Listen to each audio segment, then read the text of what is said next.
What is up, ladies and gentlemen? It's your boy Jermaine Event, main on MMA. Today we are checking out a video from the channel Fight Society.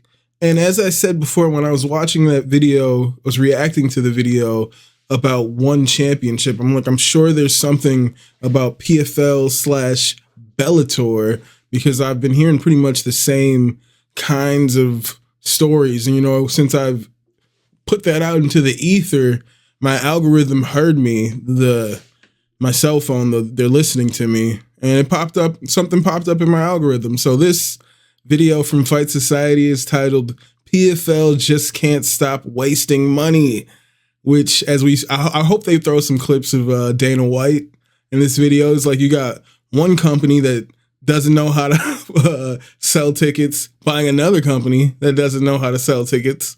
It sounds like a great idea. I hope he puts that in here. But yeah, let's watch this video from Fight Society.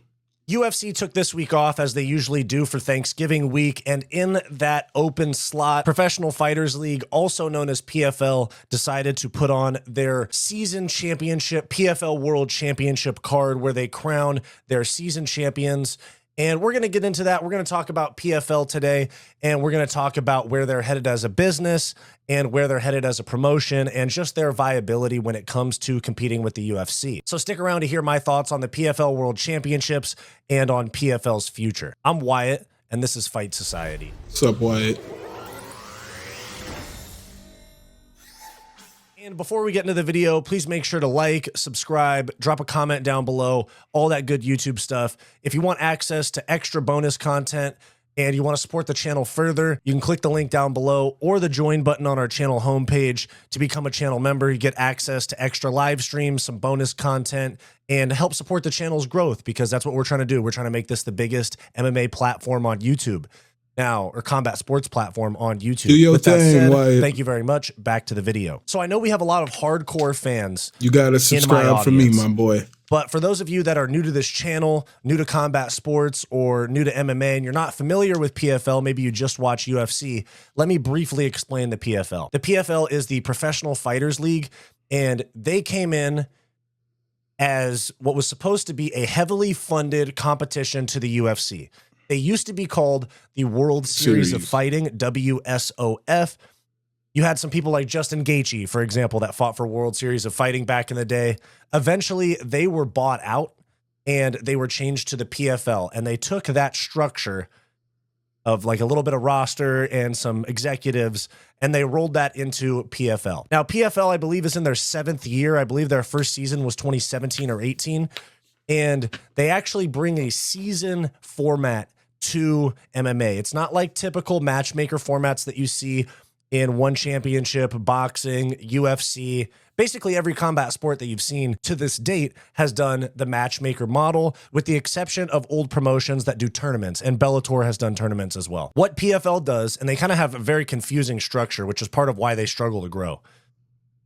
They have a point system based on how quickly you finish your opponent. You have to fight 3 times in less than 6 months, and then you take almost 6 months off to fight in their end of the year championship card, which took place yesterday. It's hard to guarantee big fights when you have this format, and they talk about it being fair and the best fights the best, but that doesn't always sell, and especially in combat sports, people want big fights. So what happens is you go through a regular season, and then you're seeded in the playoffs based on your performances in those 3 regular season bouts. You go into the playoffs, you fight your way through, you make it to the final, and if you win the final, as you can see here, you get a season belt. It's not like the UFC belt where there's a lineage. It's just season to season. You're the 2025 champ. You're the 2024 champ. The same way you would in the NFL or the NBA. And you also get $1 million check along with that. I actually didn't know that at all. Like, I figured if Dakota's the champion, next year she'll be defending. But I guess not. That belt. That's the prize for winning the season. PFL put on a card yesterday where 6 new champions were crowned.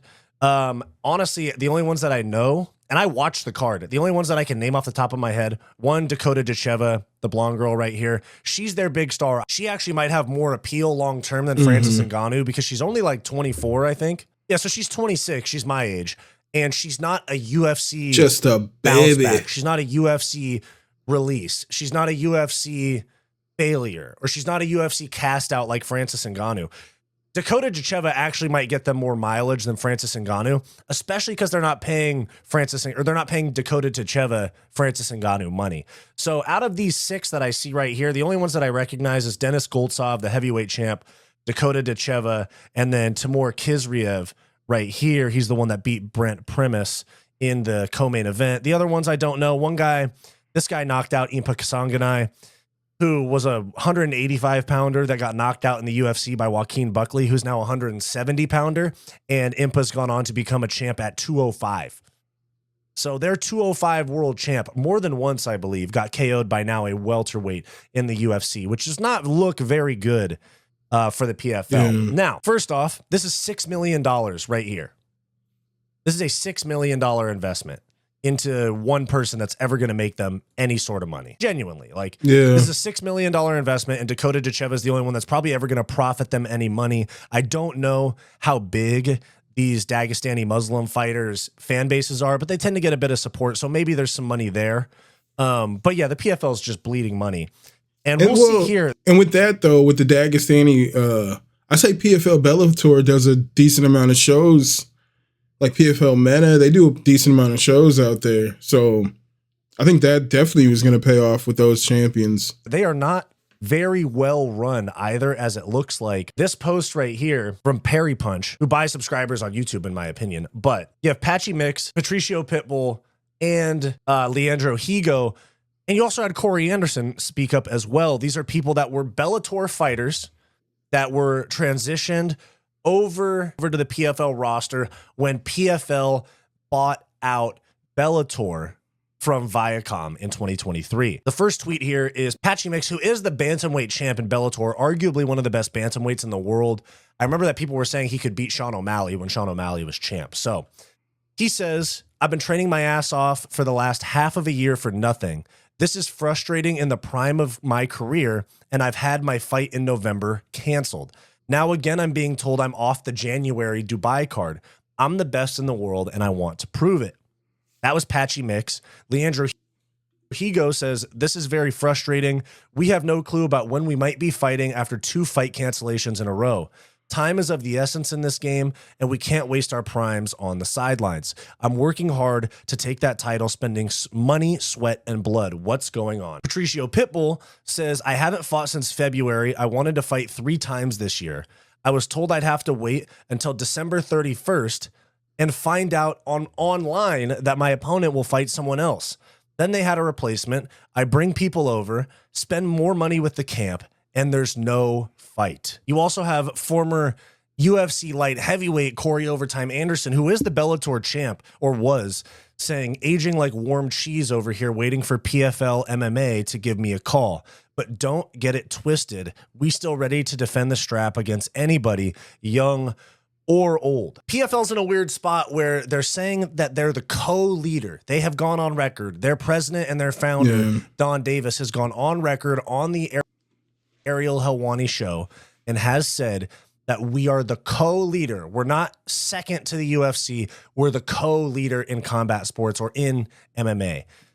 So this is concerning as a organization that they can't get fights for their stars that came over from the merger that they put in motion. And then they also are just burning $6 million on a bunch of nobodies. And to be honest, I'm not really sure what the PFL is doing in terms of like trying to garner attention and bring stuff in. They're not signing big names. They're not getting their big name fighters fights. They're doing these type of skits with washed YouTubers. It's like for example, Frankie LaPena here, not to be a dick here, but you know, this is lame. There you have a washed YouTuber getting kicked in the head. And like, this is the people that they're bringing in. And not to be a dick to this Frankie LaPena guy, I've seen his content a lot of places, but like, if you look here, he's got 9 million subs and he's struggling to crack 20,000 views. He's got 20,000 here. I mean, he's got some views close to 100, but you got 17,000 here. You got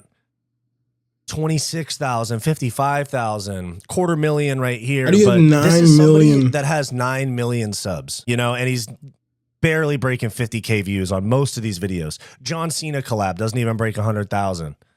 That's crazy. Jumping over a Lamborghini, 14,000 views. Look, like, I'm not trying to hate on this guy, but you guys can't get your champs fights. And this is what you're doing. And like, to be fair, some of this is in like the same vein as Nina Drama's content with the UFC, but the UFC has other things figured out.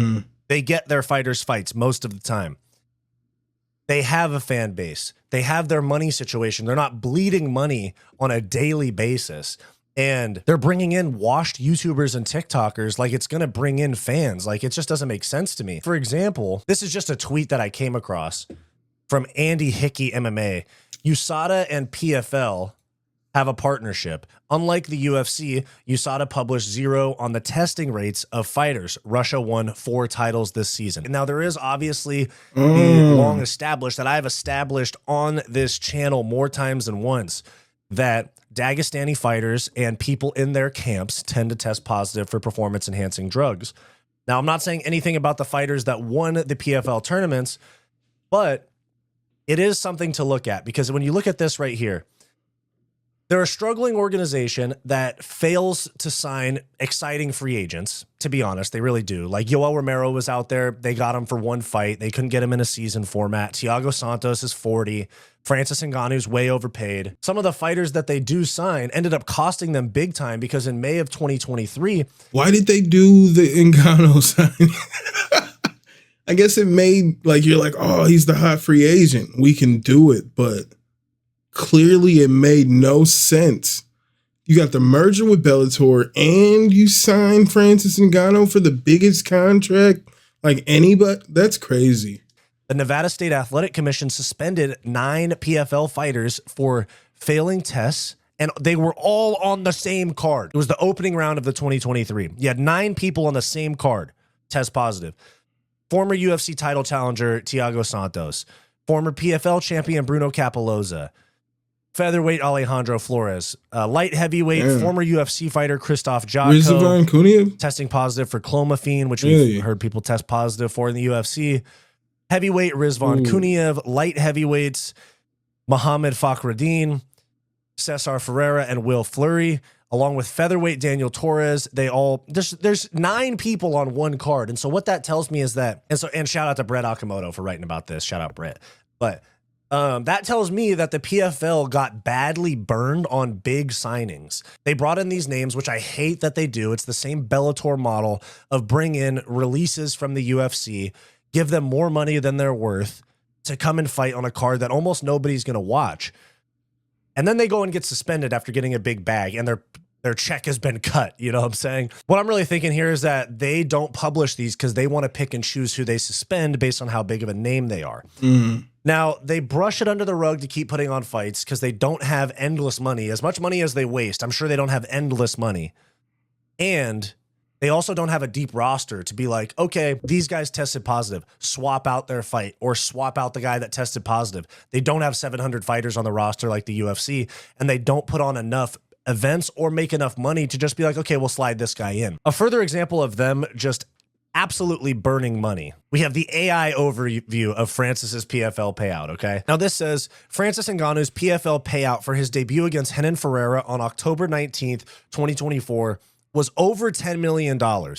This included a base pay of $8 million per bout per his 2-fight deal with the PFL, a 7-figure signing bonus, and pay-per-view bonuses. He also including that the pay-per-view they just had, that's 14. Oh, he's over 10 million, 16 million. At least 16 million just off those 2 pay-per-views, just Francis and those 6 winners. Negotiated a minimum payout of $2 million for his PFL opponents, so Renan Ferreira got at least $2 million. Ngannou's last recorded payout in the UFC was $600,000. The disclosed UFC payouts are always a little bit low, but he probably got close to $1 million. Ngannou's last recorded payout in the UFC was $600,000 for his heavyweight title defense against Cyril Gane. He was also offered $8 million to fight John Jones, but he called the offer a trick and left the promotion. Now, the reason that Francis called that a trick was because if he lost to John Jones, his next fight would have been for significantly less. The PFL is absolutely burning money fast, and they paid Francis over $10 million. Don Davis said on Ariel Helwani's show that they spent more on the production of the Francis Ngannou card than the UFC did on the event that Yeah, they that's did at dumb. the Sphere UFC Noche. The UFC spent over $20 million on the production of that event, and PFL said that they spent more than that. And given just Where are how they getting fucking this money? awful the production is for PFL, somebody scammed them. Yeah. I'm telling you, somebody scammed them, or they're just not efficient and they needed to hire more people and get more gear.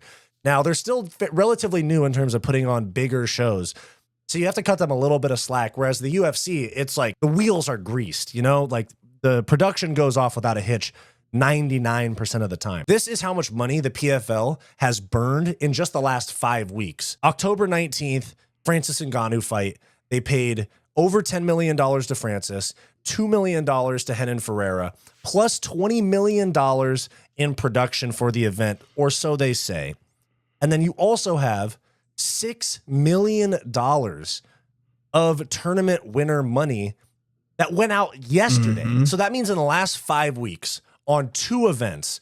If you're lucky, man, I don't know if he has the clip in here, but there's the guy who was on Ariel Helwani that said he never got paid his $1 million. So who's to say those 6 people get that million? I feel like Dakota's probably going to get her money. They're going to want their star to get paid, but who's to say all 6 of those people get paid $1 million? And it's not like they won $1 million. They said it's like you get your fight pay for each fight, whatever that is, and then if you win the tournament, you get the difference that would make up $1 million. So like when Kayla Harrison was making like $200,000 a fight, like by the time she won, she had already made like $600,000. You know what I'm saying? She already made $600,000 or something. I'm not saying these numbers are accurate at all, but that's how it is. You don't win an additional $1 million on top of your fight purse. You win up to $1 million if you win the tournament.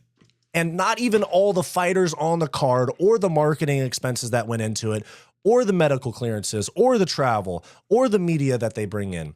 They spent $10 million, $2 million, $20 million. There's $32 million on the Francis Ngannou card before you even think about the other fighters on the card. And then they spent $6 on fighters last night.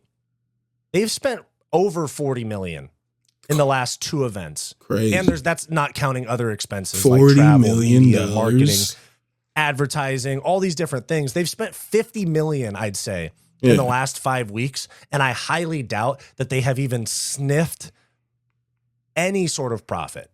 I am sure that they are drowning in they are just bleeding money and drowning right now. And as you can see, this is what Dana had to say about them as well. This is Dana saying after the Pereira and Roundtree card that the PFL's dying. Much money as they are, fucking go for it. Throw the kitchen sink at it. These guys, this guy just came out recently and said, you know, we're going to spend more money than they did on the Sphere. Well, that sounds fucking brilliant. How many tickets you going to sell? Yeah. Yeah, they're not very bright. So if I were them, I would do it. Listen, it's all fair. Knock yourself out. They're drowning. They suck. I mean, they're not good at what they do. So I guess you would just keep trying anything you can to make something stick. All good. So there's Dana calling them out for just bleeding money. And that's kind of where I'm at as well. They've spent all this money. And I'm telling you, the only person, in my opinion, that actually has some sort of marketability long-term is Dakota Dacheva. And I'm sure she was one of the lower paid fighters on this card for some reason. I don't know. Maybe it's because it's a female weight class. I feel like they maybe get paid less. But then again, I don't know how the PFL runs. They pay Francis Ngannou over $10 million for one fight against a guy that most people have never heard of. I don't know. Maybe they're paying Dakota Dacheva $1 million a fight and gave her the $1 million for winning the tournament. I don't know. What I do know is that I'm very concerned for the future of MMA outside of the UFC. I would say I saw in a clip that Dakota was saying, like, oh yeah, I think she was talking to Ariel. She's like, last time we spoke, she was trying to, she was in the middle of trying to find a deal for car insurance or some shit like that. And she was like, now I can just let it renew. Yeah, so I don't think she was making $1 million per fight before. because you don't have a viable promotion. You have one championship very quickly moving away from MMA. They got one championship got a lot of attention towards MMA during the Adriano Moraes, Demetrius Johnson trilogy. You know, they had Ben Askren back in the day that got some, they had Eddie Alvarez, they had Ben Askren, they got some promotion out of these guys. But long term, one championship's probably checking out of MMA for the most part because they have submission grappling, jiu-jitsu, kickboxing, and Muay Thai. And they have they're the Asian market. Muay Thai is very big. Kickboxing is very big over there. MMA is not as big as some of these other sports. And the Rotolo twins, Mikey Musumeci actually just left one championship, but they've grown grappling quite a bit. And I think that MMA is going to start to look like a Europe and North America phenomenon because a lot of Asia watches one championship and a lot of them are watching striking. No, but Muay one Thai, championship is dying. We just saw that in a previous video. kickboxing, etc. for one championship, whereas PFL is just bleeding money. I honestly think that within 5 years, PFL/Bellator is out of business. The only thing that keeps that from happening is if Saudi oil money continues to save them as a freaking write-off or embezzlement or whatever it is, money laundering, whatever. So yeah, I'm concerned for PFL's decision making. I'm not the one in the room making these decisions. I don't know shit. I'm just a guy in front of a mic, but I know bad decisions when I see them.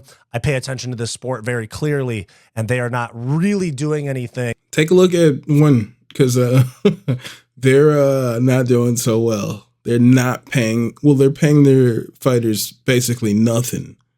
The dude Adriano Moraes, I think he won like $100,000 when he beat Mighty Mouse. He made like a total of $100,000. Like, it's crazy. That is going to bring a whole lot of attention to them. You also have kind of keeping the ball rolling off of 6-year-old UFC storylines. You have Dagestan versus Ireland 2, because you have Khabib's brother, Usman Nurmagomedov, and Paul Hughes, who just happens to be Irish and is a fan of Conor. They're fighting in Dubai on January 25th. So it's just like, okay, you take UFC releases, they fail your drug tests. You sign former UFC champion with a severely diminished name after 2 losses in boxing, but made a lot of money. You spend over $30 million total on the event. And then you do this event and you give $6 million to 1 or 2 people, or to 6 people, but only 1 or 2 of them are going to make you any sort of money at some point. So I am concerned about PFL. I think they're probably just going to burn cash. They signed him before the boxing, right? They signed Francis, and then they announced the boxing. Then he had the Tyson Fury, and then he got knocked the fuck out. So they had already signed him before the 2 losses. Until their investors say no more. But that's just my thoughts, okay? I hope that they actually remain healthy because it gives fighters a more healthy market to pursue negotiations and to leverage against the UFC to get more money. Whereas I don't think the UFC takes PFL very seriously right now. That's my thoughts on the PFL World Championships and the way they spend money. Let me know your thoughts down below. Is PFL going to make it past 2030? Let me know your thoughts down below.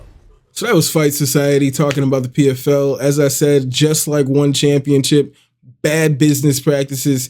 He's asking, do we think the PFL will last past 20 or still be here in 2030? I don't think so. I don't think one championship will be here in 2030. I think most of these organizations will be finito. All I'm hearing is horror stories. All I'm hearing is horror stories. And when you look at the PFL here, somehow able to spend about $50 million just on those 2 pay-per-views, like $50 million on something that basically nobody's watching. All right. Motherfuckers in the group chat. All right. they sent a message in the group chat like, yo, are you guys watching PFL right now? And I was like, no one's ever asked me that question. All right. And I do this. I'm in a group chat. I'm in a few group chats about MMA, and No one's ever asked me, are you watching PFL right now? All right. That's where we're at with this play. No one's definitely ever asked me if I'm watching one. Most people here have no idea what I'm talking about. They have no idea what Bellator was. They have no idea what PFL is. All right. Just casuals. They barely know what MMA is. I have to say UFC. I've said this time and time again. But yeah, I say it's only a matter of time before ONE and PFL are both out of business, ladies and gentlemen. Let me know what you think about that video. Give Fight Society a like and subscribe. Let me know what you think in the comments. Is PFL going to last, or will they sink, ladies and gentlemen? As Dana White said, they are drowning. Thank you guys so much for being here. Hit that like, hit that subscribe, and I will see you guys when I see you. I'll holla.